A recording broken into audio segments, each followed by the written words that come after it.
আগের পার্টে তো তোমরা দেখিয়ে থাকবে আমার ফার্স্ট টাইম লাইফে দাদাগিরি অডিশনে যাওয়া, সেখানে কি কি লাগে, কি কি ডকুমেন্টস লাগে, রেজিস্ট্রেশন ফর্ম কেমন হয়, কি কি কোয়েশ্চেন থাকে পুরোটা। আর এই ভিডিওতে আমি বলতে চলেছি এতক্ষণ লাইনে দাঁড়ানোর পর ভেতরের মেইন অডিশনে আমার সাথে কি কি হলো, কি কি কোয়েশ্চেন জিজ্ঞেস করলো। এবার হচ্ছে আসল বিষয় যে আমাকে ভেতরে গিয়ে জিজ্ঞেস করলো। আগে বলে রাখি, কোনো চাপনার দরকার নেই, কোনো জিকে নলেজের কোয়েশ্চেন কিচ্ছু জিজ্ঞেস করা হয়নি। খুব সিম্পল কোয়েশ্চেন, কি নাম, কি করি, দাদাগিরিতে কেন আসতে চাই, এম কি লাইফের, খুব বেসিক কোয়েশ্চেন।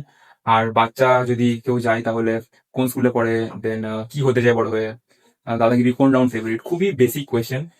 আমাদের 10 জনকে একসঙ্গে রাখছিল, তো এক একজনের পিছনে মোরালেস 5 মিনিট, খুব জোর হলে 5 থেকে 7 মিনিট, এর চেয়ে বেশি কিছু না, খুব বেসিক ইন্ট্রোডাকশন কোয়েশ্চেন। ওরা হচ্ছে মেন তোমাদের পার্সোনালিটি দেখবে, তোমার শার্পনেস দেখবে, কত অনেস্টির সাথে তুমি আনসার দিচ্ছ সেগুলো দেখবে। বিকজ ওরা এত বছর ধরে অডিশন নিয়ে আসছে, ওরা সব জানে। তো ওভার স্মার্ট না হয়ে যতটা অনেস্টির সাথে, যতটা চার্মনেসের সাথে, যতটা খুলকে এন্টারটেন করতে পারো বলো। হবিস কি, কি করো ফ্রি টাইমে, এসব সিম্পল কোয়েশ্চেন, নাথিং এলস।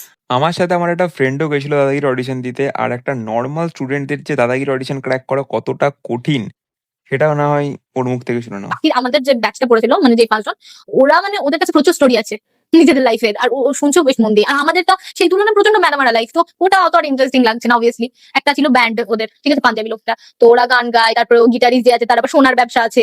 আমার পাশের একটা দাদা আছে, ও আবার ম্যাজিক করে। তো তাহলে এত যদি, মানে কি বলবো, চটপটা মাসালাদার লাইফ, তাদের জিন্দগির খবর, তাদের স্টার্ট আপ হ্যান ত্যান এই করছে, ব্যান্ড বানাচ্ছে, এগুলো যদি শুনে, তার সামনে আমি রোজ কলেজ যাই, অ্যাটেন্ডেন্স এর জন্য ভুগি, আর আমার টিউশন পড়াতে পড়াতে হাত খরচা থাকে না আমার, এটা কি শুনতে চাইবে কেউ? এই যদি আমি আজকে বলতাম আমি বাড়ি থেকে পালিয়ে সি দিয়ে নিজের নিজের মতো করে কষ্টে জীবন যাপন করছি নিজের টাকায়, তাহলে ওরা নিত। তারপর আমি যদি বলতাম যে আমার কোনো একটা কঠিন অসুখ হয়েছে, যেটা থেকে আমি হয়তো কিছুদিনই বাঁচবো, বা ওই কঠিন অসুখটা আমি জয় করেছি, বা আমি যদি বলি ক্যান্সার হয়েছিল আমার, তাহলে ওরা আবার প্রচন্ড ওটাকে খাবে, এক কথায় ওটা আবার ওরা খুব মন দিয়ে শুনতে চাইবে। কতটা নেগেটিভ মেন্টালিটি দেখছো একবার, এখনো রেজাল্ট অ্যানাউন্স করলো না, এখন থেকে ভাবছি সিলেক্ট হয়নি।